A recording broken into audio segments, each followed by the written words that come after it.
Buenos días. Muy bien, muy buenos días, bienvenidos, bienvenidas a esta que es la sexta sesión del curso Educación para la Paz, curso que se organiza en el marco de la Estrategia Nacional de Formación Continua 2025 del Gobierno Federal y que es operado a través de la Dirección de Formación Continua de la Secretaría de Educación del Gobierno del Estado de Michoacán y del Instituto Michoacano de Ciencias de la Educación José María Morelos. Muy bien, pues aquí estamos y vamos a darle continuidad a los temas que hemos venido estudiando en las 5 sesiones previas, sesiones que son dobles, porque ustedes recordarán que vamos de 10 a 12 y luego de 12 a 2 de la tarde. Hemos tenido con nosotros a la doctora Karina Gallarza, con el tema de mediación escolar, y también al doctor Ricardo Delgado, con aproximaciones desde la psicología y la pedagogía para el estudio de la violencia, el manejo del conflicto y la construcción de paz. Muy bien, pues hoy vamos a darle continuidad a los temas que hemos venido revisando. Y en este sentido les quisiera recordar que en la sesión pasada exploramos un tema muy importante que es el tema del diagnóstico de los conflictos. Aquí hay que recordar que esta idea del diagnóstico de los conflictos se construye sobre una metáfora.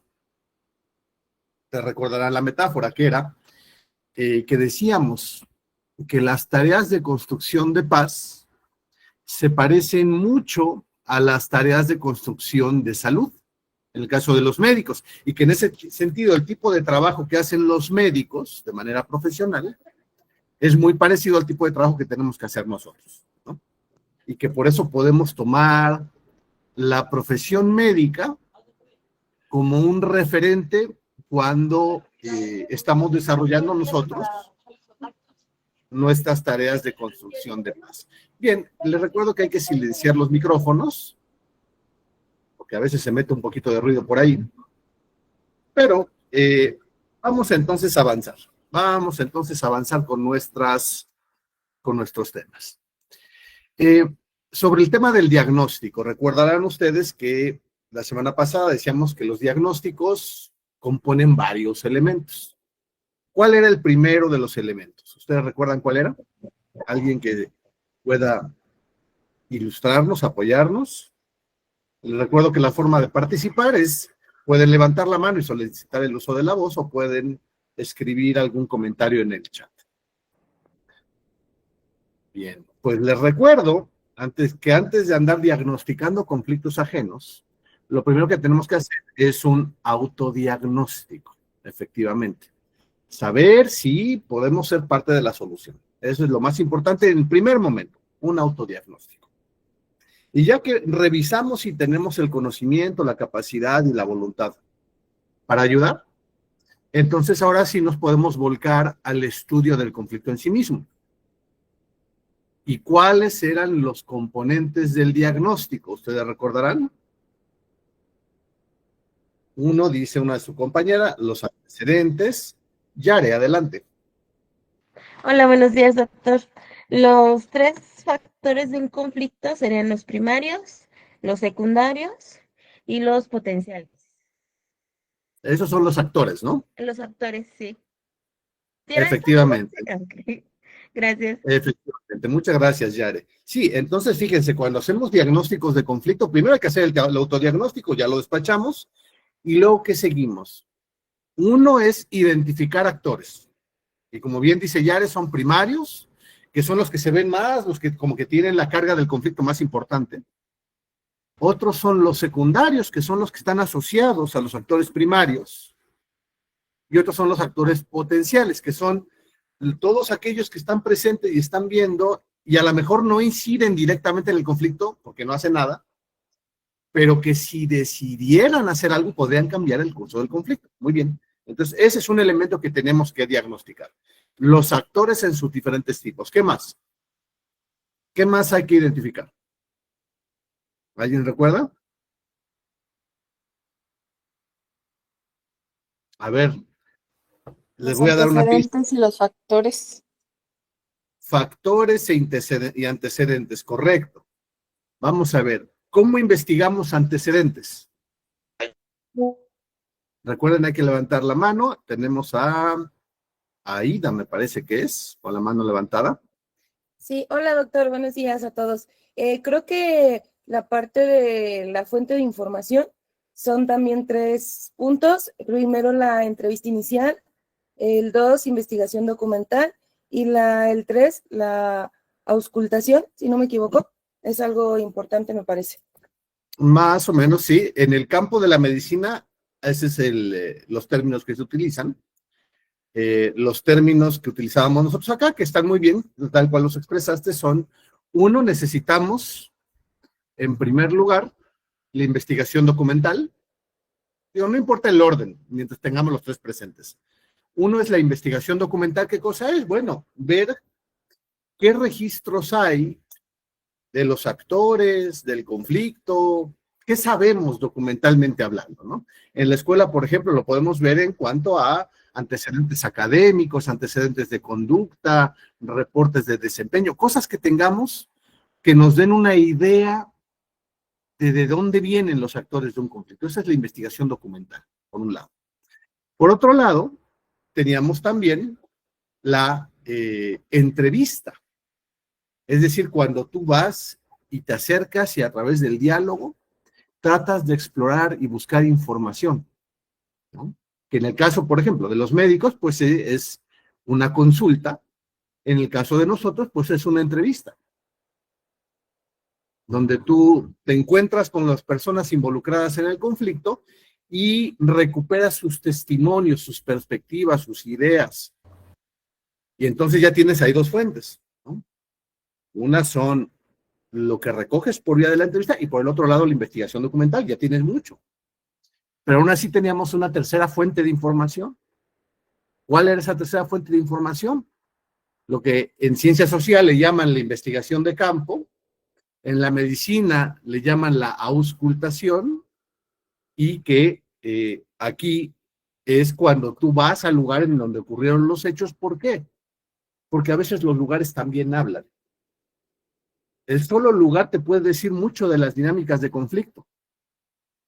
Si tú, por ejemplo, un día como supervisor o como director, más supervisor, recibes el reporte de que hay una escuela que está teniendo muchos problemas de violencia, y tú dices, no conozco la escuela. Bueno, ya entrevistaste, ya hiciste investigación documental, ahora te toca ir a la escuela para ver el escenario en el que están pasando las cosas, y de pronto te encuentras que la escuela no tiene servicio regular de luz, tiene problemas de drenaje, no tiene instalaciones adecuadas, los techos tienen goteras. Bueno, el lugar te está diciendo muchos de los elementos que contribuyen a los procesos de conflicto y de violencia. Aunque nadie te hubiera hecho nada, nada más con que tú te pares ahí y ves las condiciones en las que están operando esas escuelas, de inmediato sabes que ahí hay ya elementos que alimentan los ciclos de conflicto y de violencia. Por eso hay que recurrir a tantas fuentes de información como nos sean necesarias para tener una imagen lo más completa del conflicto posible. ¿Sale? Súper importante. Edith, adelante. Edith Hernández. Hola, maestro. ¿Sí soy yo, Edith Hernández? Sí, te escucho muy bien. Nada más era para comentar de las fuentes que yo tenía: diálogo, entrevista y las que ya escribí. ¿Sí entra ahí el diálogo también? Mira, el diálogo es el mecanismo a través del cual hacemos la entrevista. ¿Sale? Ah, muy bien, gracias. Pero era para eso. Sí, más o menos es así. Muchas gracias, Edith. Y entonces recogemos toda nuestra información. Y decíamos, ¿qué es lo que hace el médico con toda esa información? Bueno, se pone a explorar qué tipo de cuadro clínico es más compatible con toda la información que ha recabado. Fíjense, cuando los médicos, y es bien importante, ¿no? Cuando los médicos están haciendo esta investigación clínica para detectar cuál es el problema, ellos tienen en la mente un conjunto de cuadros clínicos de cosas que podrían ser, cosas que podrían cuadrar con la sintomatología del malestar. Pero hay que hacer dos ejercicios paralelos. Esto es bien interesante. Un ejercicio es ver qué cuadros clínicos cumplen con los síntomas, como para ponerles palomita, mira, se tiene esto, se tiene esto, se tiene esto. Y la otra es, ¿qué cuadros clínicos no cumplen con la sintomatología? Eso es lo que se llama el diagnóstico diferencial.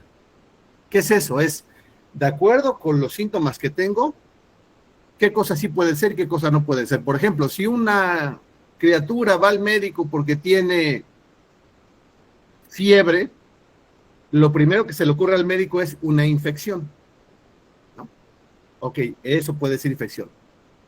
Ok, y luego piensa, ¿qué tipo de enfermedades no implican calentura? No, pues fulana, sotana y mengana. Ah, ok, entonces esas probablemente no sean. ¿Por qué? Porque esos cuadros de enfermedad o esos cuadros clínicos no incluyen calentura, pero esto sí. Y entonces ese es el diagnóstico diferencial, qué cosa sí puede ser y qué cosa no puede ser. ¿Ah? Es como hacer una pequeña investigación. Bueno, nosotros tenemos que hacer lo mismo. Cuando tú recoges información de un conflicto en la escuela o en el salón de clases, vas viendo qué sí puede ser y qué no puede ser en función de lo que se te presenta. La meta, ¿cuál es? Que al final, fíjense en esto, no tienes una conclusión. Ahí se equivocan mucho cuando se hacen diagnósticos. Lo que tienes no es una conclusión. Entonces, ¿pero cómo? Entonces, ¿para qué estamos haciendo todo, no? No. Lo que tienes es una hipótesis de trabajo. Porque la conclusión es algo que ya puedes grabar en piedra y esto es así, se acabó. No. Cuando tú ya tienes tu perfil de lo que puede estar pasando en el conflicto, ya tienes una hipótesis de trabajo, de decir, mira, de acuerdo con todo lo que pude investigar, parece ser que el conflicto se trata de esto. Ahora vamos a ver si efectivamente es correcto este diagnóstico. No es lo mismo una conclusión que una hipótesis de trabajo. ¿Por qué? Porque una hipótesis de trabajo es algo que vas a tratar de demostrar y en la conclusión es cuando ya lo demostraste. La conclusión es lo que aparece al último del proceso, no al principio. Al principio es una hipótesis de trabajo. Ahora, hay que manejar y hay que entenderlo de ese modo. ¿Por qué? Porque miren, y esto es pues una cosa normal de los conflictos. A veces, en conflictos sociales humanos, si hace como pato, si camina como pato y si parece pato, resulta que no es un pato. A veces las dinámicas sociales humanas son tan complejas que todo parece indicar que es una cosa y resulta ser otra. Entonces, por eso no hay que irnos con la finta de la primera imagen que encontramos. Tenemos todavía que comprobarlo. Y si ya lo comprobamos después, bueno, ahora sí ya tenemos una conclusión. Pero insisto, eso es lo que va a venir al final del proceso, no al principio. ¿Ah? Edith, adelante. Edith Hernández. Ya había participado, maestro, nada más que se queda la manita, no sé cómo borrar. No te preocupes, puede ser que si la apretas otra vez se baja, pero gracias, Edith. Olivia Villalobos, adelante. Buenos días, maestro, y buenos días a todos. Hola, Olivia. Esto que está comentando, esto último, sí. Pues a mí se me quedó muy grabado lo de el juicio y el prejuicio. Sí. Sí, que tenemos que estar bien como documentados, bien la investigación para poder hacer un juicio, porque cuántas veces caemos en juicios no verídicos, pues, cuando aquel niño ya está estigmatizado de que es agresivo o de que no cumple, y es fácil de que los otros compañeros puedan echar culpas. Entonces, por eso la investigación a profundidad para poder hacer un juicio verídico y poder dar ese seguimiento y esa solución a la problemática y para que todos salgamos pues bien, ¿no? Exactamente. Parece que se congeló la imagen, ¿verdad? Vamos a ver. Bueno, pero sí me escuchan. Pero sí me escuché. Magnífico. Sí, los escuchamos muy bien. Nadia, adelante. Gracias, maestro. Buenos días. ¿Sí me escucha? Te escucho muy bien, Nadia. Gracias. Mire, acerca de lo que decía de los juicios y prejuicios y de la primer mirada que somos como docentes, me pasó una experiencia ahorita en este momento que yo llevé a inscribir a mi niña, la cambié de escuela y la llevé a inscribir en agosto y se fue conmigo a tercero y la maestra me recibió los papeles y todo. Entonces la niña, bueno, tiene 8 años, sabemos que son inquietos, traía una pelota mi niña y andaba juegue y juegue con la pelota y la aventaba y yo le decía, estate quieta, espérate porque estoy platicando con tu futura maestra. Y la niña, ya juegue y juegue, no me hacía caso. Y en un momento la maestra se acerca y me empieza a decir que mi niña tenía un problema. Y yo dije, ¿problema? ¿Por qué? Y dice, es que veo que es muy inquieta, ya le he hecho un diagnóstico como un test o algo así, y mi niña tiene los ojos como jaladitos como de chinita, y dice, no ha visto si tiene un problema también como me dio a entender que era una niña especial. Me asustó, me quedé y dije, ay, yo he vivido con ella 8 años y he visto que ha crecido bien, y yo me quedé así, dije, me vine, la verdad, bien agüitada, dije, ay, pero pues apenas la va a conocer, fue su primer imagen, y yo tratando de justificar, es que está inquieta, es que a ella le gusta mucho jugar, o sea, cuestiones así. Y ya, así pasó, y en la semana esta semana ya tiene un mes mi niña en clases, 1 mes y medio, y fui, y la maestra se disculpó. Me dijo que era una niña muy inteligente, muy atenta, muy sociable, que se adaptaba y que se disculpó y me dice, me dio una imagen diferente. A lo mejor en ese momento su niña comió mucho dulce o estaba inquieta por alguna situación en casa, etcétera. Y así somos los docentes, maestro, así somos. Vemos en un momento determinado un niño y sacamos conclusiones. Emitimos un juicio sin todavía considerar o a dar como usted dice, el trato, ver las conclusiones, muchas situaciones así. Y ahorita dije, me remontó y dije, sí, es cierto. Cometemos muchas imprudencias. Gracias, Sí. maestro. Muchas gracias, Nadia. Muchas gracias, Olivia. Fíjense, esas conexiones que están haciendo es exactamente la forma en la que hay que utilizar la información que estamos compartiendo en este curso. Exactamente así.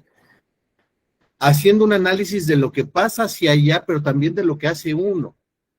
Ahora yo les voy a compartir un par de ideas que explican exactamente este fenómeno que experimentaste tú, Nadia, y lo que nos compartía su compañera Olivia. Miren, Olivia hizo la conexión cuando decía, a ver, entonces una cosa es una hipótesis de trabajo, es una idea que voy a tratar de ver si es real, y ya después de que hice todas las pruebas, voy a llegar a una conclusión.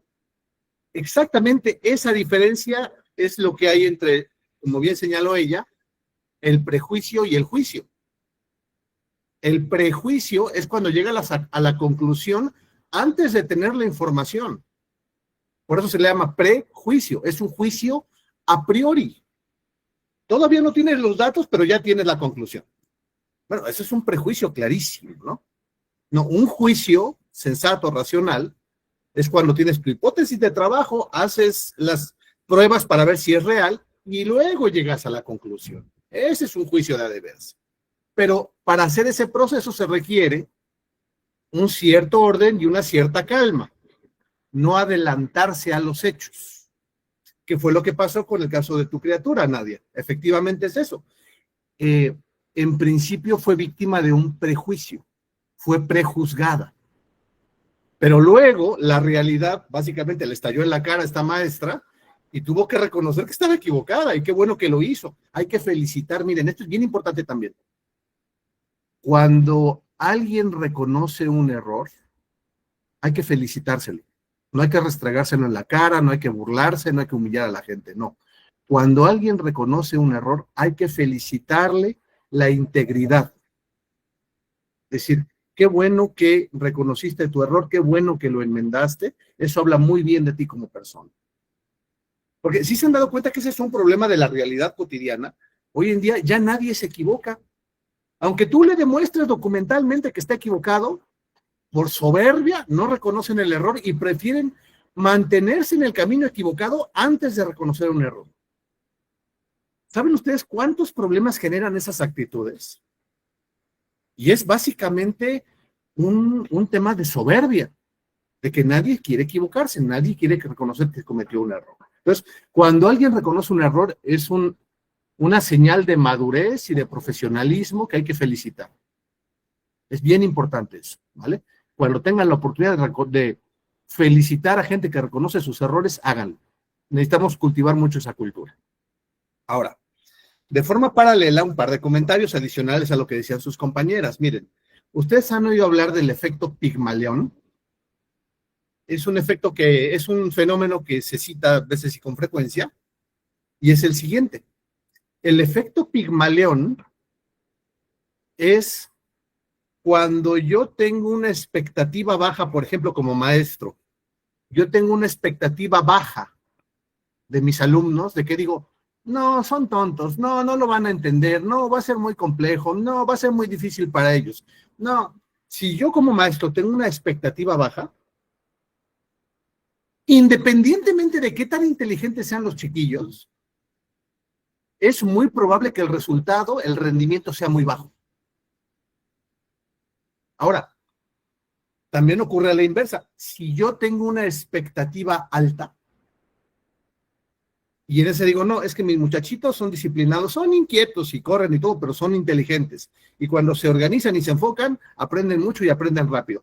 Si yo tengo una expectativa alta en mi proceso de enseñanza, las criaturitas, independientemente de si son o no inteligentes, de si son o no abusados, lo más seguro es que van a dar mejores resultados. Entonces es muy fácil echarle la culpa siempre a los chamacos, ¿no? Decir, no, es culpa de ellos, no entienden, no se enfocan, no trabajan, no ellos. No. Y este es un efecto, se los puede explicar muy bien el doctor Ricardo cuando lo vean al ratito. El efecto Pigmalión es fundamental. Si tú tienes una expectativa alta, las criaturas de algún modo interiorizan esa expectativa y tratan de estar a la altura. Entonces dan menos resultados. Dan mejores resultados. O sea, uno tiene que trabajar aquí sí en equipo y en conjunto con el grupo. A ver, muchachos, yo espero mucho de ustedes. Y entonces ellos ya lo entienden y tratan de estar a la altura. ¿Vale? El efecto Pigmalión. La expectativa incide en el resultado. Por ejemplo, este es un efecto que se descubrió y se puso a prueba, curiosamente no con personas, sino con ranas. ¿Cómo operaba el asunto con las ranas? Sí, fíjense el ejercicio, bien interesante. Agarraban a 2 investigadores y a un investigador le decían, mira, te vamos a dar una ranita. La ranita le hicimos una intervención en la cabeza y entonces le quitamos un pedazo del cerebro de tal suerte que no puede saltar. Pero pues trata de enseñarle a saltar a la ranita. Y el investigador decía sí, y agarraba su ranita y ahí estaba, ¿no? Tratando de enseñarle a saltar a la rana.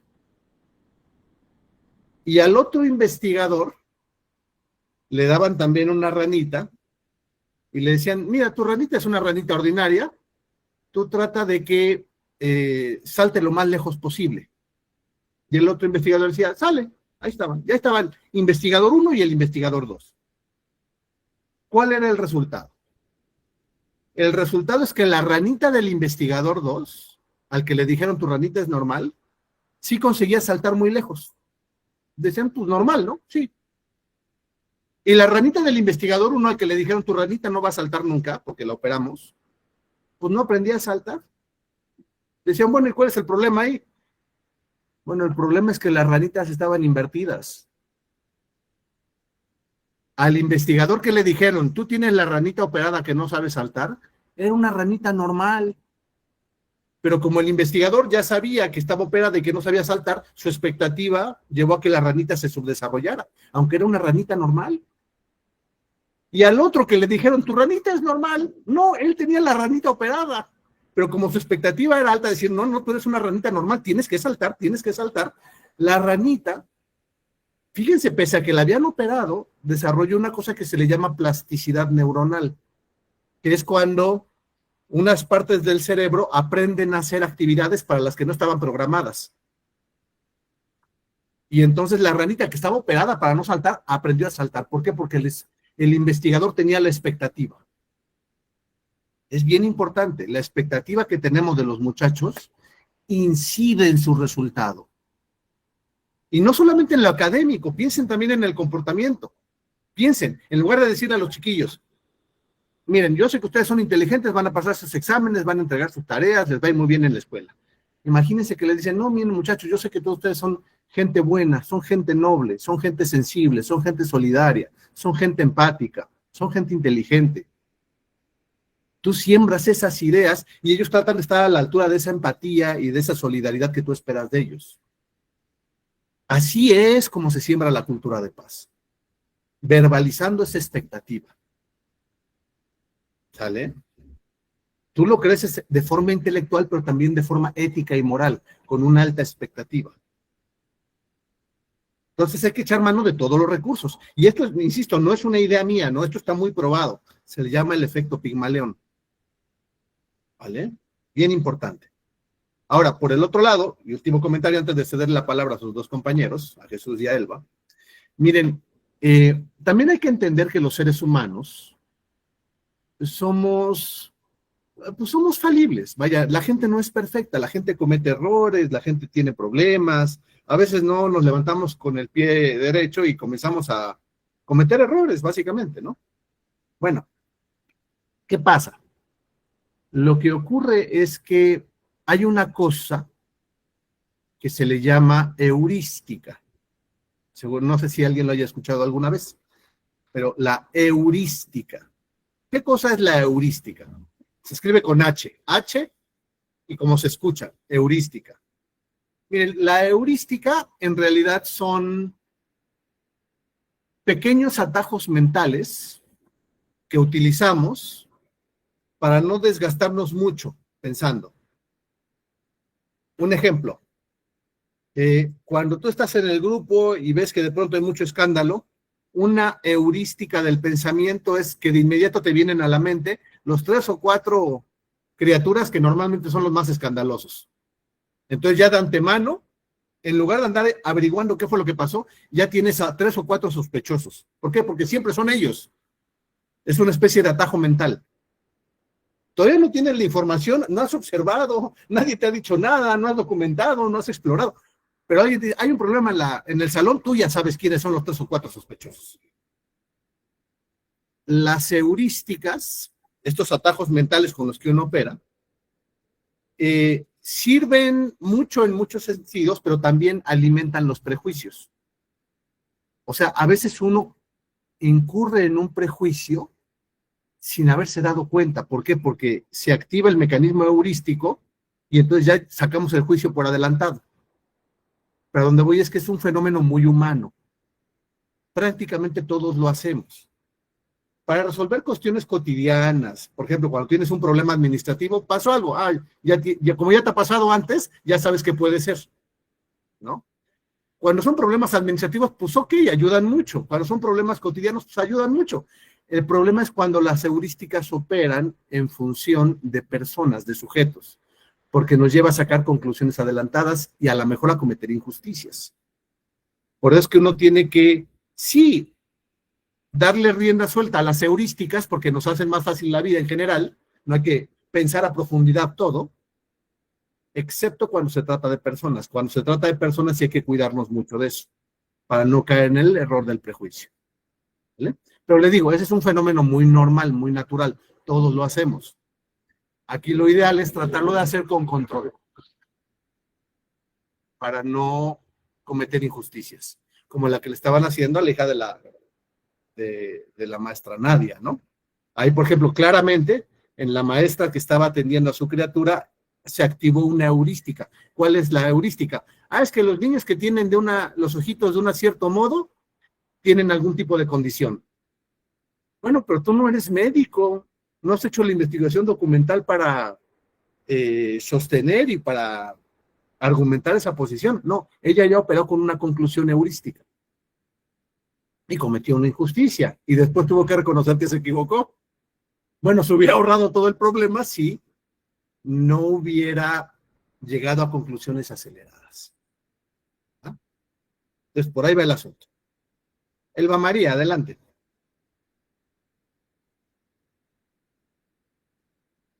Sí, pues escuchando la información en estas sesiones me he puesto a pensar, estamos en un contexto pues donde estamos maestros, pero creo que si el eco fuera también a los padres de familia, qué importante sería porque realmente todo este apoyo emocional a nosotros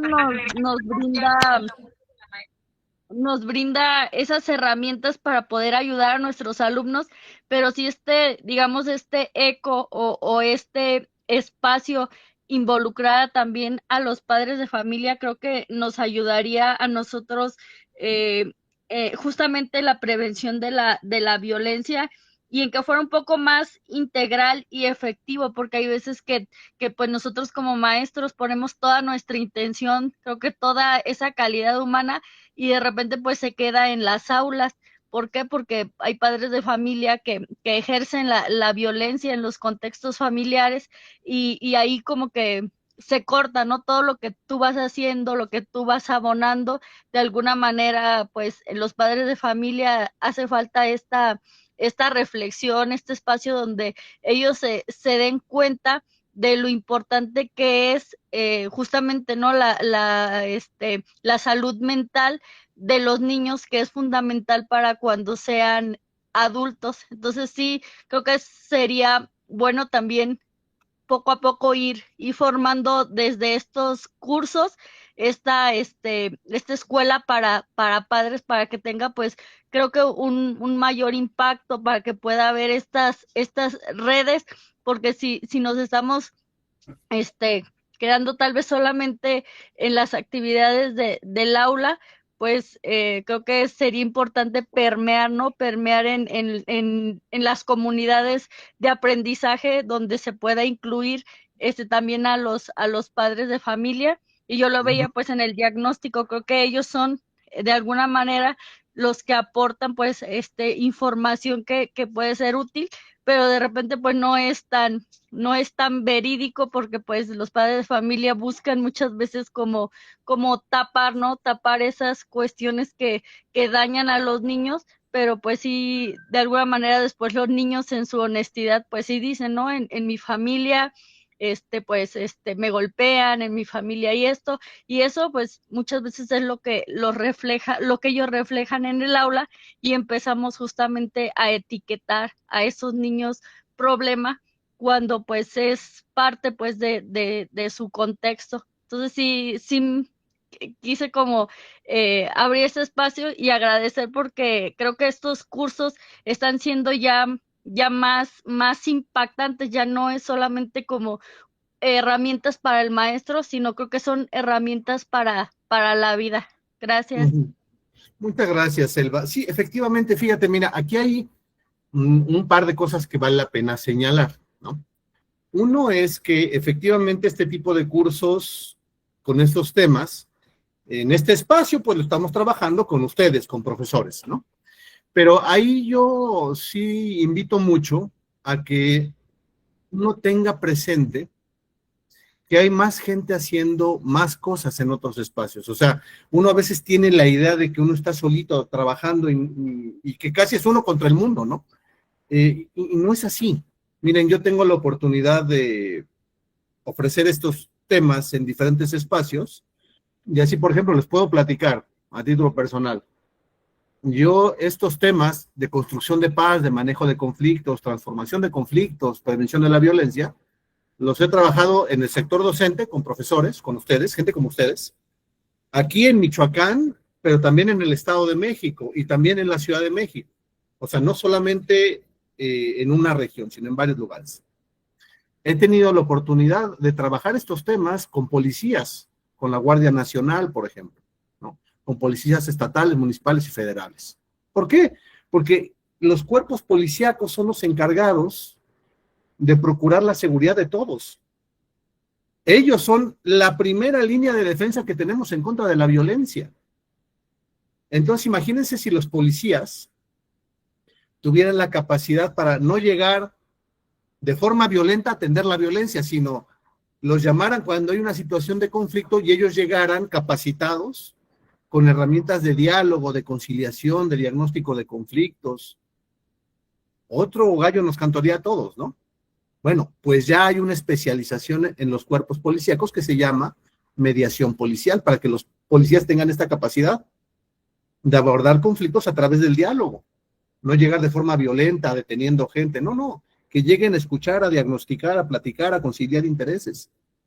Ya hay escuelas profesionales de formación en materia de mediación policial. Yo he tenido el privilegio de participar en algunos de esos proyectos. Entonces, fíjate, se trabaja con policías, se trabaja con maestros. En su momento en la Ciudad de México me tocó trabajar también con lo que en aquel entonces llamaban los consejos ciudadanos de paz y seguridad.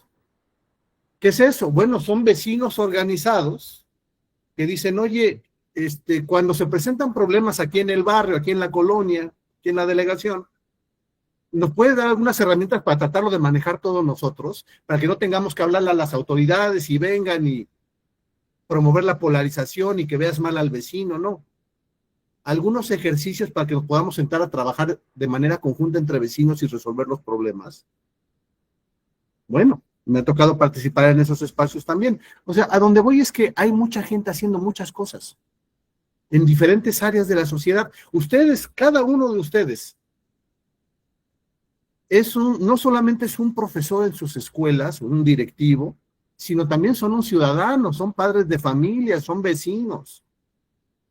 Es decir, esto que ustedes pueden aplicar en sus aulas, con sus chamacos, lo pueden aplicar también en su casa, lo pueden también aplicar en su comunidad. Es decir, aquí estas herramientas sirven para dentro de la escuela y también para fuera de la escuela, ¿no? Pero además de este uso dual que tiene este conocimiento, también hay que entender que hay otra gente con otros proyectos, en otros espacios. Aquí mi punto principal es, no sientan que somos la excepción. No, hay mucha gente haciendo un montón de cosas, aunque uno no las vea. ¿Sale? Es muy importante. Ahora, que hay trabajo también y ciertas dinámicas que se organizan para padres de familia, sí, sí las hay. Te puedo decir que me consta, yo lo he visto. Así como hay cursos que se organizan para profesores, pues están también ahora y cada vez crecen más las escuelas para padres, ¿no? En donde también hay cursos de formación para la paz en escuelas de padres de familia. Entonces, a donde voy es que hay que tener esperanza. Miren, lo último que uno puede perder en este campo es la esperanza. Hay esperanza y además hay logros muy concretos. En un curso como este hace 5 años era imposible.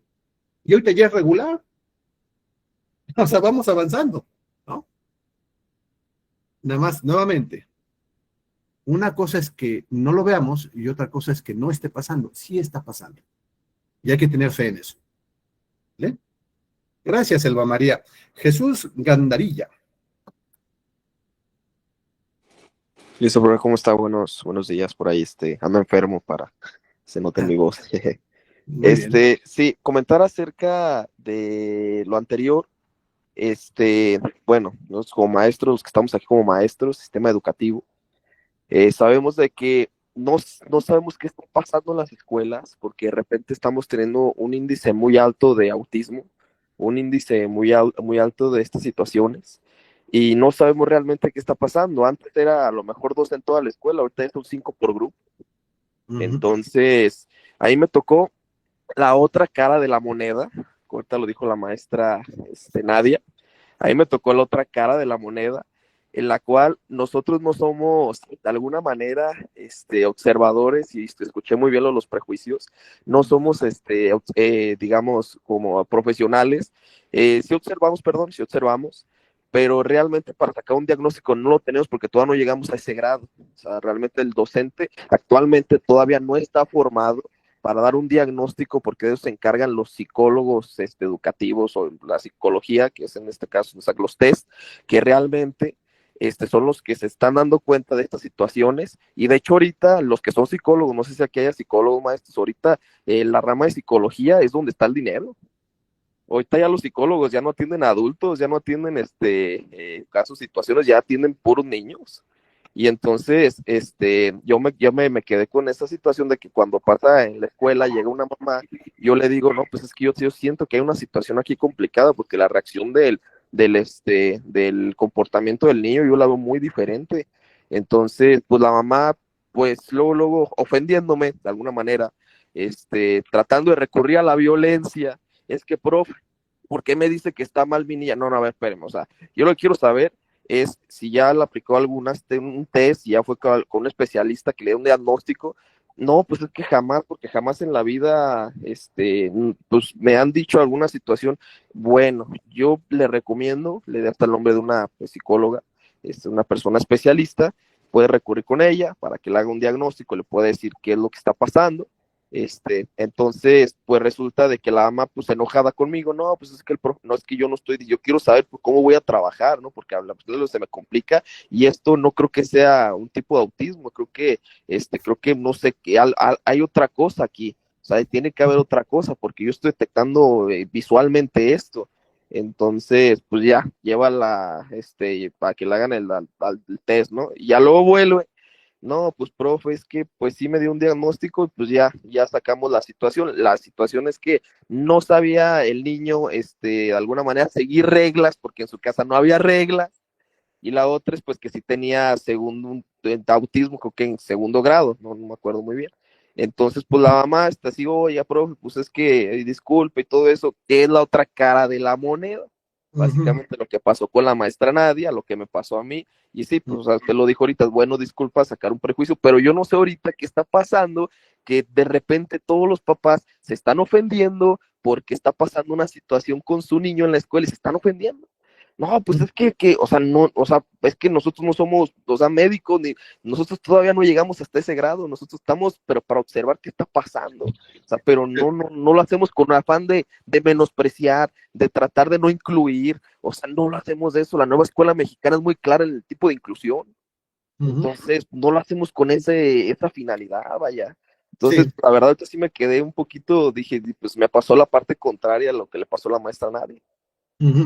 Sí, gracias Jesús. Mira, es bien valioso lo que señalas, porque es un problema que se está presentando y es general, no es Michoacán ni es tu comunidad, es en general en el sistema educativo y que yo tengo mis opiniones ahí, ¿no?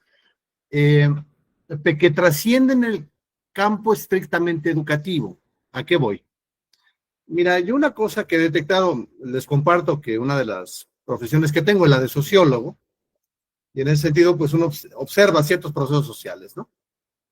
Y como sociólogo uno puede detectar que en México tendemos mucho a adoptar modas que nos llegan de otros lados.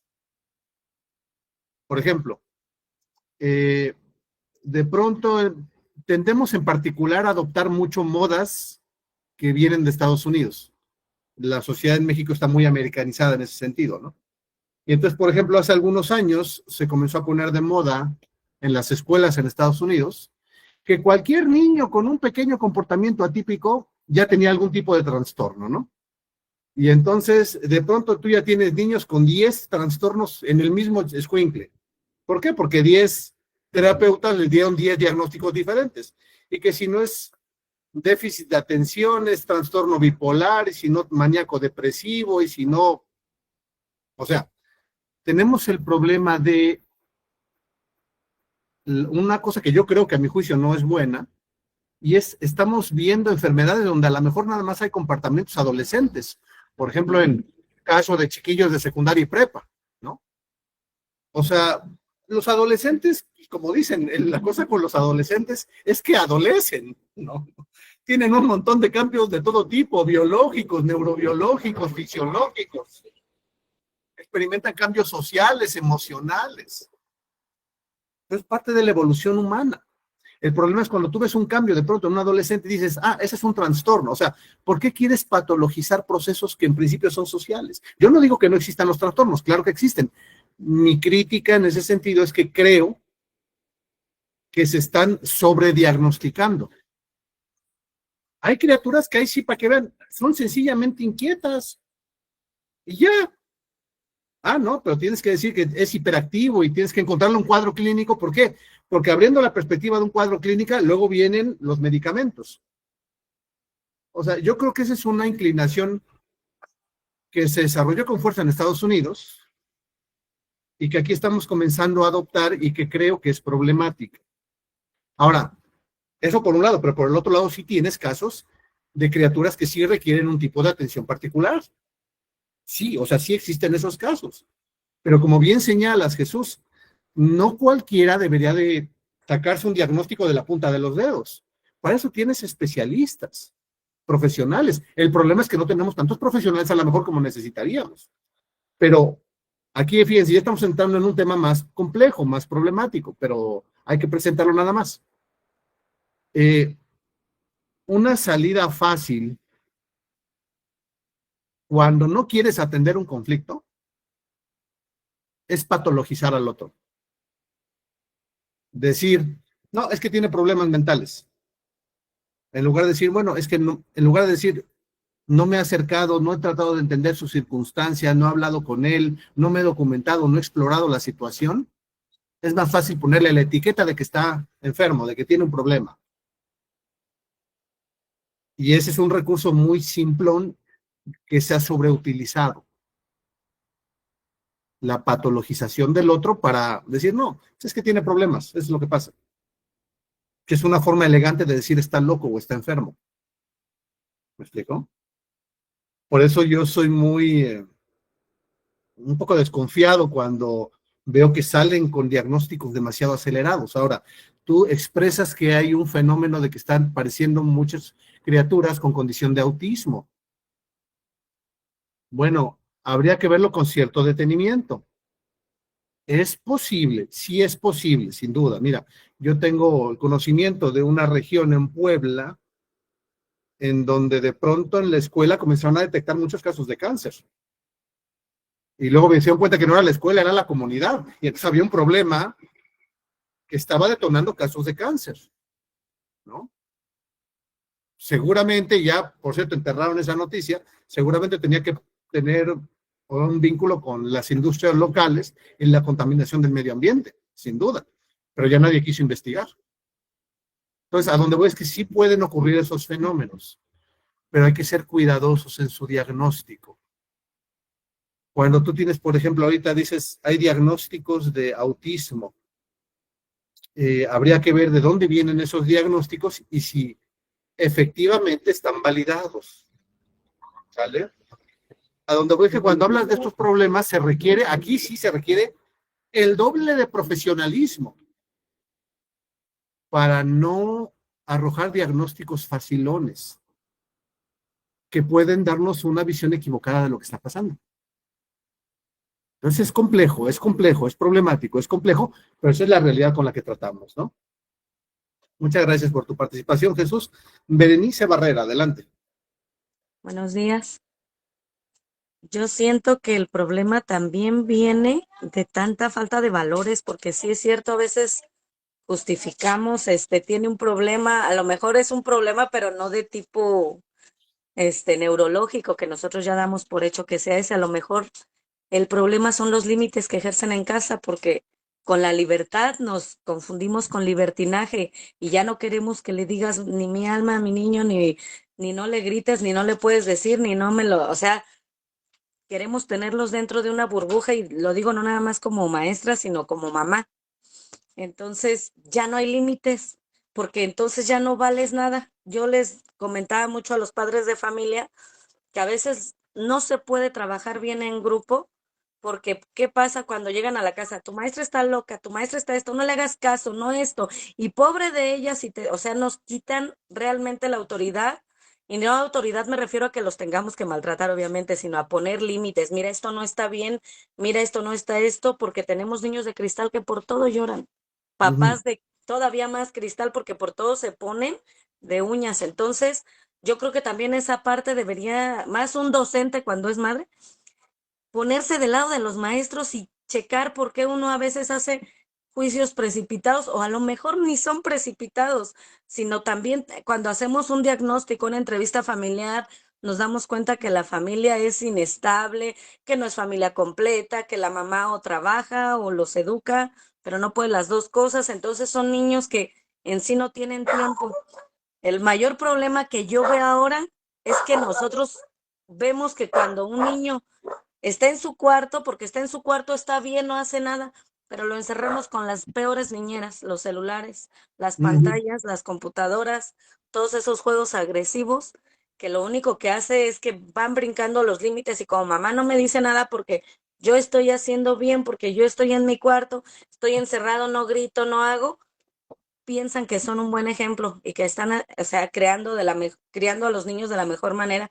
Desgraciadamente no. Sí. Entonces, no es que a veces los maestros hagamos juicios precipitados, sino también a veces los padres no se prestan a escuchar. Y aquí sabemos que todo es un equipo. Somos tres, son padres de familia, alumnos y maestros. Y si no hay el acompañamiento y hay la negación de, no, mi hijo no es así, mi hijo no es esto, es que la maestra está así. O sea, siempre tiene que ser el docente el que está mal. Y yo creo que eso también nos está quitando, pues, o sea, nos está poniendo más problemas porque es nadar contracorriente, porque nunca vamos a poder dar solución si no apoyan desde casa. Y vuelvo a lo mismo, yo creo que nos hace falta, pues, más valores, porque cuando somos tolerantes no tendría por qué haber tantos problemas, sí conflictos, pero conflictos que puedan solucionarse con el diálogo, que no Sí. pase a mayores, que haya pues un límite de los dos lados, porque, ay, no, porque yo grito más y yo puedo más, no. Muchas veces también la tolerancia, como nosotros, a lo mejor no me parece lo que dicen los demás, pero respeto lo que digan. ¿Por qué? O sea, aunque no sea mi ideal, no sea lo que yo pienso, no por eso tengo que pelear, no por eso voy a armar un conflicto. Si esa creencia tiene y yo traté de dialogar y no hay solución, pues también a veces guardando silencio ganamos porque evitamos que se vuelva un problema aún mayor. Gracias, De acuerdo, Berenice. muchas Sí, gracias.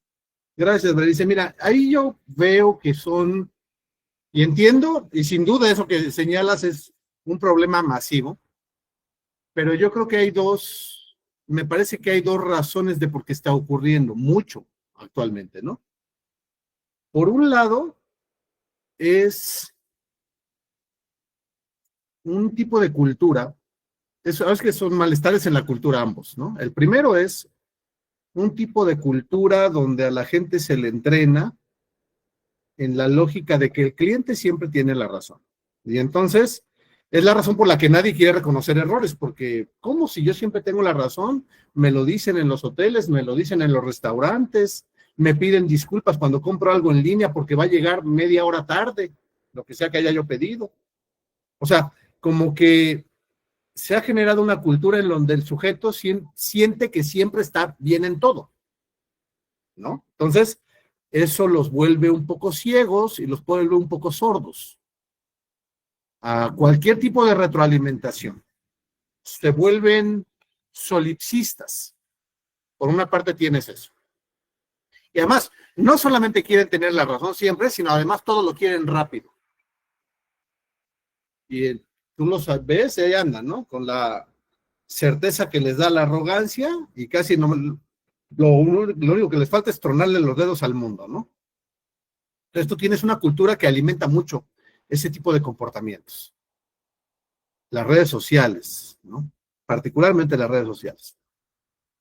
Pero por el otro lado tienes un fenómeno que a mí me preocupa mucho porque lo he visto, y es la infantilización de los adultos. La idea de que a los adultos hay que tratarlos casi como si fueran niños. Yo lo veo, por ejemplo, de pronto me piden que haga un seminario de estos temas y me dicen los que lo organizan, oye, ¿hay forma de que metas presentaciones con muchos colores y que sean muy diversas y que sean entretenidas? Yo le digo, oye, ¿pero para quién es? ¿Es para niños chiquitos? No, es para unos alumnos de maestría. Le digo, oye, yo estoy aquí para tratar de compartir ideas, no para entretener a nadie. Yo entiendo que son adultos que están aquí por interés, no están aquí por curiosidad meramente o porque no tienen nada mejor que hacer y se quieren entretener. Una cosa es el aprendizaje y otra cosa es el entretenimiento. Yo no soy el payaso de nadie. si no, como adultos no tienen la capacidad de sentarse y darle seguimiento a ideas complejas, bueno, pues a lo mejor habría que regresarlos un nivel antes de la educación, donde todavía requiere un tipo de entretenimiento. Hay una razón por la que los libros de los niños chiquitos tienen muchos dibujos, para que se concentren en su contenido. Pero tú no puedes pedir esa misma dinámica pedagógica en adultos hechos y derechos, porque tú estás hablando de que hay un subdesarrollo. Entonces, yo estoy en contra de esta idea de tratar a los adultos como niños, la infantilización de los adultos. Ahora, el problema está en que muchos papás se aparecen en la escuela haciendo rabietas de primaria. Entonces tú dices, oye, pero ese es un problema, fíjense, no de los padres de familia en general, es un problema de la cultura. Hoy en día es la realidad. Antes tú qué tenías, antes tenías que, por ejemplo, en las cafeterías, en los restaurantes, pues la gente iba a platicar, en realidad, se sentaban o a trabajar algunos y ahí estaban. Hoy es imposible encontrar una cafetería, un restaurante que no tenga una televisión prendida. ¿Para qué? Para que se entretengan los que están ahí. O sea, esta confusión entre aprendizaje y entretenimiento es muy nociva, pero es la norma. Y esa es la realidad en la que nos toca operar. Pero eso le da un contexto a lo que nos compartes, Berenice, sin duda, ¿no? Gracias. Mayeli Jiménez, adelante. Hola, buen día, ¿qué tal? Bueno, pues yo trabajo en el área de educación especial, soy parte de una USAER y me tornó importante pues comentarles un poco sobre todo esto que se está hablando. Fíjense que desde mi área se me ha hecho un tanto difícil de repente poder trabajar con estos dos ámbitos que es tanto padres y maestros, porque bueno, trabajo primero que nada en una comunidad y hablábamos de los juicios, ¿no? Esto involucra mucho a cómo poder intervenir con un niño. Hace poquito tuve el caso de un niño de tercer grado que se descubrió que le estaba bajando el pantalón y los calzoncillos a un niño de primero. Y este niño le dijo, te voy a hacer, disculpen las palabras, pero bueno, es textual, te voy a hacer el amor salvajemente como mi papá se lo hace a mi mamá. Entonces, pues, córrale la maestra de USAER. Ahí vamos a trabajar con el niño. Yo trato de aplicar un test psicométrico sobre abuso sexual y pues resulta que sí hay. Ya lo hablo con los maestros. Uno de los maestros que es de la comunidad, bueno, de la comunidad son tres maestros, y me dicen, ni le muevas porque los papás de ese niño nos matan. Si empezamos a hacer algo, esto va a terminar en otra situación. Y entonces me voy con la mamá y la mamá me dice, no le mueva maestra, porque el papá del niño que está pasando esto es mi cuñado y él pues nos va a matar, entonces se va a hacer un relajo, mejor déjelo así. Ay, no saben, para mí fue muy impactante porque le dije, o sea que no va a hacer nada por su hijo. Me dice, pues es que entonces hago algo y nos matan, entonces pues mejor así. Y bueno, lo que yo he optado es que voy a empezar a trabajar con el niño, Pues con ya pusiste el autocuidado. café. Autocuidado para el niño, porque, pues por un lado, los maestros tienen miedo porque saben que son de armas tomar en la comunidad, y por otro lado, pues los papás también lo intervienen por falta de valores, por el estilo de crianza, por la cultura en la que viven. Entonces, ahora que estamos viendo la educación para la paz, de repente digo, ay, ¿cómo poder trabajar esto, no? Y mi momento es, pues, trabajar con el niño con autocuidado y es lo que creo que puedo hacer. Pero bueno, lo quería compartir para que veamos que tanto maestros como papás, de repente las dos partes son complicadas porque vienen con una historia de vida o con una historia cultural que de repente pues no nos ayuda mucho a poder intervenir. Sí. Gracias. Muchas gracias, Mayeli. Sí, efectivamente, fíjate, lo que nos compartes es un ejemplo muy claro que ilustra cómo uno tiene en su trabajo cotidiano un rango de alcance más allá del cual no podemos ir.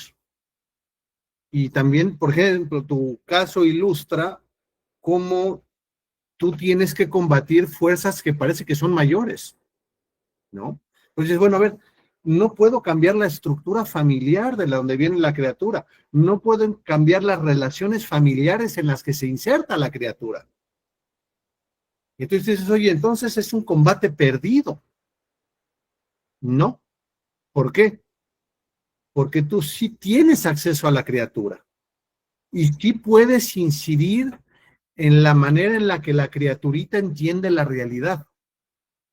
Fíjate, no puedes cambiar en principio el contexto en el que se encuentra la criatura, todo lo que está fuera, pero sí puedes incidir en lo que está adentro, en su forma de pensar, en su forma de entender, en las categorías de análisis que puede utilizar. A donde voy es, tú no tienes el poder con la estructura, pero sí con la persona, porque ¿Sí? tienes el contacto directo con él, ¿sale? Sí, sí, así es. No, y desgraciadamente hay momentos en los que me siento hasta cómplice, porque quisiera hacer algo por el niño, hasta poder hacer una denuncia, pero también tengo el temor de que pues los mismos maestros que viven ahí nos dicen, pues nos matan, o sea, las personas son de armas tomar. Entonces, Ujú. una maestra incluso decía, si tú denuncias tarde o temprano se van a dar cuenta de dónde llegó la denuncia. Y aguas, porque ahí pues ya se van a ir contra de ti, y no nada más en contra de ti, sino con toda la comunidad escolar. Sí. Entonces, oh Dios, ya lo que he optado es pues comenzar a hacer el trabajo con el niño, tratar de trabajar con él, pero pues sí, Y sí hay que, momentos complicados. sí, y que en tu campo de acción es tu responsabilidad inmediata. ¿Qué más se puede hacer a nivel estructural? Bueno, eso lo podemos dialogar, lo podemos explorar, lo podemos discutir. Pero tú en principio, mira, no estás obligada a hacer lo imposible. Nadie está obligado a hacer lo imposible. Pero tú puedes asumir la responsabilidad de hacer lo posible. Y lo que sí te es posible es trabajar con la criatura de forma directa. Y en ese Sí, sentido, no sientas culpa por no poder cambiar el mundo. gracias. Trata de cambiar su mundo, no el mundo, su mundo, el mundo de la criaturita. ¿Qué mundo? El que importa, el de adentro. Muy bien, Sí tienes acceso a ese mundo. Trabaja con él, ¿sale? Lo sí, demás, bueno, vemos cómo le hacemos. Pero tú atiende ese camino que sí tienes libre en principio, ¿vale? eso es. Muchas gracias. Gracias, Mayeli. Miren, son las 10:02, 11:02. ¿Les parece bien si hacemos una pequeña pausa y regresamos a las 11:03, a las 11:13, ¿vale? Y continuamos. Sí, gracias, doctor. Gracias. Gracias. Gracias. Gracias.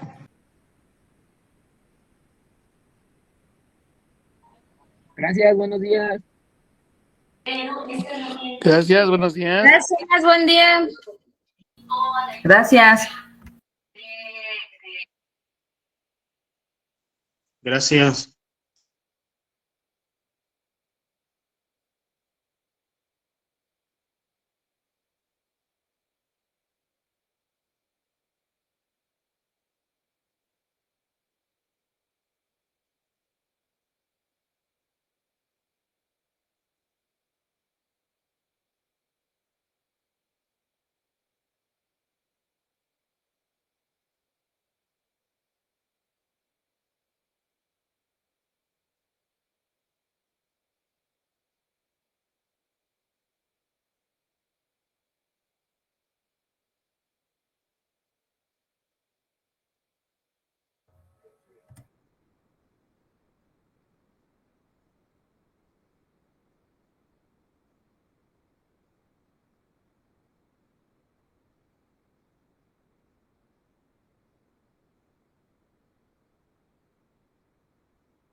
¿No hay receso?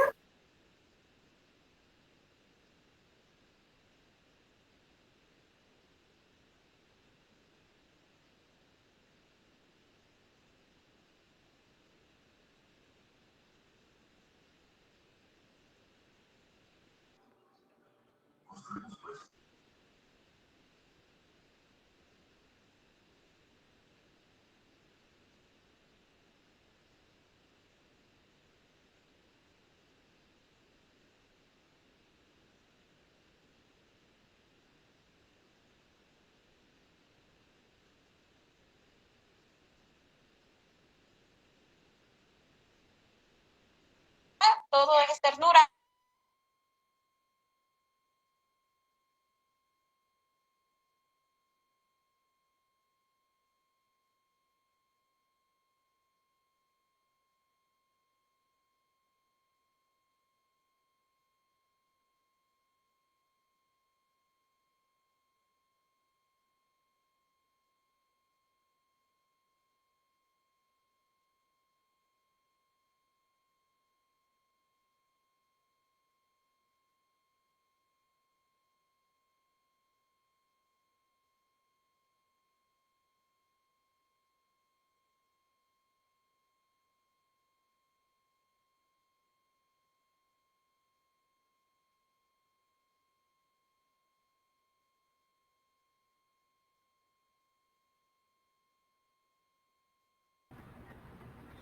Bien, pues estamos de regreso.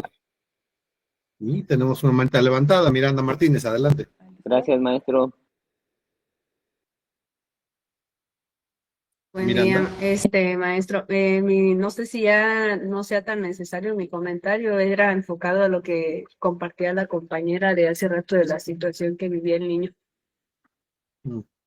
No sé si pueda o ya Pues- le demos cambio. Adelante, si quieres podemos cerrar ese capítulo con tu comentario. Adelante.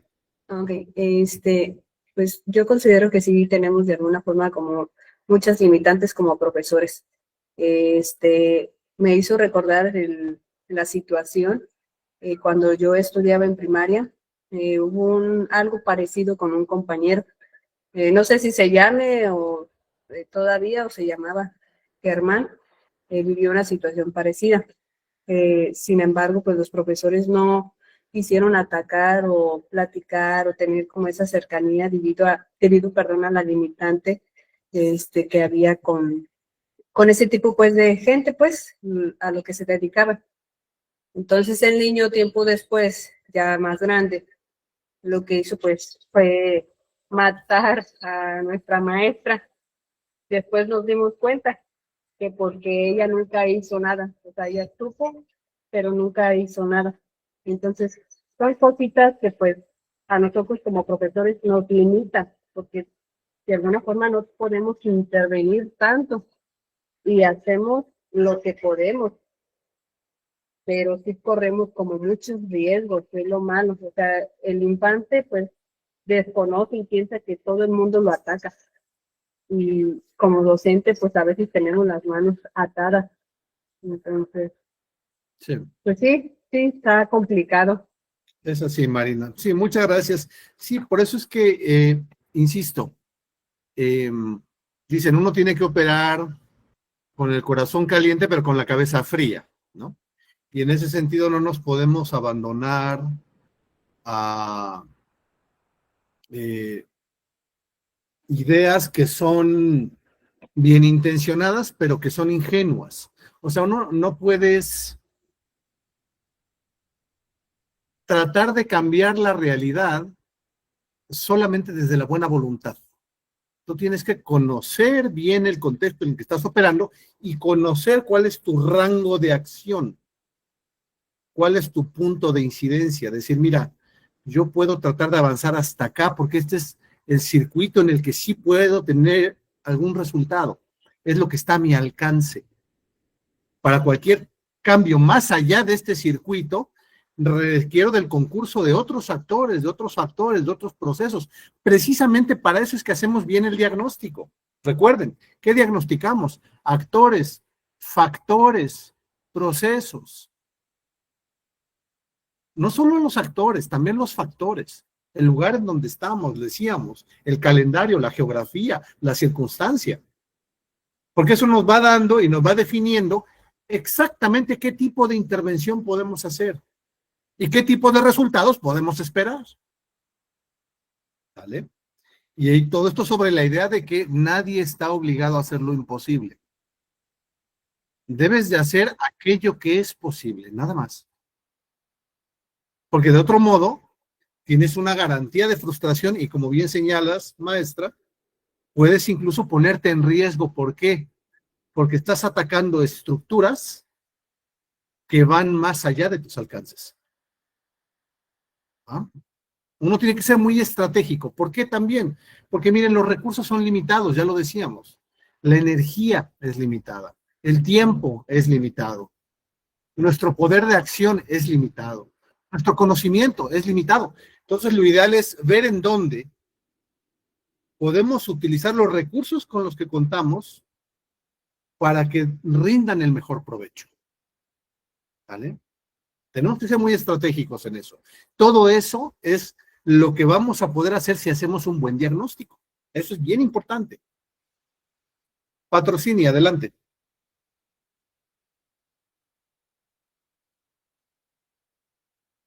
Patrocinio. Levantaste la mano. Bueno, parece que tiene algún problema con su micrófono. Bien, fíjense. Entonces, hasta acá llegamos con el diagnóstico. Ahora, volvemos a nuestra metáfora médica. Después del diagnóstico, ¿qué hacen los médicos? Dicen, no, bueno, pues definen terapias, ¿no? Ya que tienes el problema, pues ahora viene la solución, ¿no? Aunque suena lógico, esa secuencia es equivocada. Hay un paso intermedio después del diagnóstico y antes de la terapia que tienen que hacer los médicos. ¿Cuál se les ocurre que puede ser? Ya tienes un diagnóstico. Imagínate que ya tienes un diagnóstico que es correcto, ya tienes tus actores, tus factores, ya tienes el proceso, ya tienes tu mapa del conflicto, ya tienes tu hipótesis de trabajo, ya tienes una idea de lo que puede ser este conflicto. ¿Qué sigue? Dicen, ¿la terapia? No, no es la terapia, hay otro paso. ¿Podría ser buscar un tratamiento? Esa sería, por ejemplo, la terapia, ¿no? Ah, Ahí les va, les voy a poner una caricatura para que vean por qué no podemos tener el diagnóstico y luego la terapia. Ahí les va. Imagínense que yo me lastimo un dedo, me machuco un dedo en la puerta del coche. Y ya. Voy al médico, el médico lo revisa, me dice, sí, ya vi todo el problema, está inflamado, a lo mejor está hasta fracturado, te hacen las placas, te entrevista, ya saca todos sus elementos diagnósticos. Muy bien. Imagínate que te brincas a la terapia de forma directa. Doctor, ¿y ahora qué? Y el médico te dice, necesitamos amputarte la mano para quitarte el dolor del dedo. Y entonces tú dirías, oye, ¿pero por qué? Si nada más es un dedo fracturado. Y el médico te responde, sí, pero si te corto la mano, ya no te va a doler el dedo. Ok, estoy de acuerdo, está atendiendo el dolor del dedo, pero pareciera ser que la terapia es inadecuada, ¿no? Como que es demasiado excesiva para el problema que se está enfrentando. ¿Qué falta en medio? ¿Por qué está equivocada esa terapia? ¿Por qué es desproporcionada? La respuesta es porque lo que falta en medio, después del diagnóstico, se tiene que hacer un pronóstico. Eso es bien importante. Se tiene que hacer un pronóstico. ¿Qué cosa es el pronóstico? Bueno, el pronóstico básicamente es, fíjense, ya viste el problema, ya lo tienes acá, ya lo identificaste, ya lo mapeaste, ya está todo. Ok. Después del diagnóstico se hace el pronóstico. ¿Qué es el pronóstico? El pronóstico es un análisis hacia el futuro. Es un análisis bajo la siguiente idea.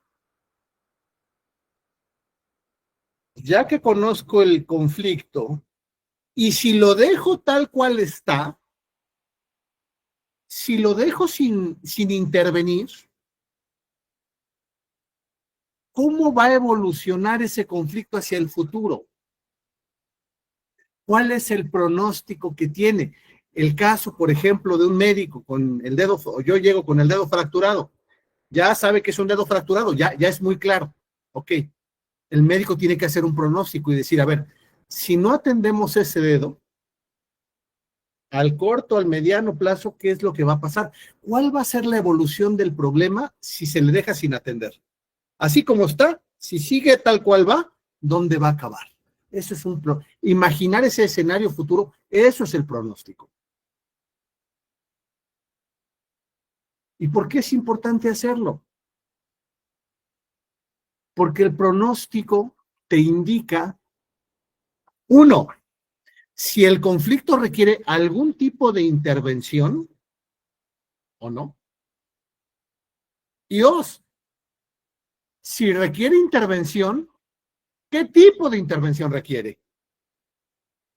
Imagínate que mi dedo no estuviera fracturado, que solamente estuviera inflamado. El médico lo revisa, checa placas, hace la exploración, me entrevista y dice, ya vi, tienes el dedo inflamado. Pero el pronóstico es bueno porque no está luxado, no está fracturado, solamente está inflamado. El pronóstico es que se va a desinflamar solito. No requiere ningún tipo de intervención porque el pronóstico es bueno. Ah, bueno, está bien. O a lo mejor el dedo está luxado. ¿Sabes qué? El pronóstico no solamente es una inflamación, el dedo está luxado, hay que entablillarlo. Ah, muy bien. Ya requiere una intervención un poco más fuerte, pero ya requiere intervención. No se va a curar solo. Está fracturado en dos partes. Oye, ¿sabes qué? Ya vi la placa de tu dedo. Necesitamos una intervención urgente, porque su pronóstico es muy malo. Si se queda así como está, el pronóstico es muy malo. Hay que intervenir a este nivel. Por eso es que el pronóstico es fundamental, porque te indica si hay que intervenir o no, y si hay que intervenir, qué tipo de intervención necesitamos. Ahora miren, conecten esta idea del pronóstico, conéctenla con lo que les decía hace 2 minutos, cuando les decía, necesitamos ser muy estratégicos en la canalización de nuestros recursos, la energía, la atención, el tiempo. ¿Por qué? Porque imagínate que tú quieres diagnosticar e intervenir en todos los conflictos que se te presentan. No vas a acabar jamás. Te va a faltar tiempo, te va a faltar energía, te va a faltar capacidad cerebral para tratarlos todos. ¿Cuál es el punto?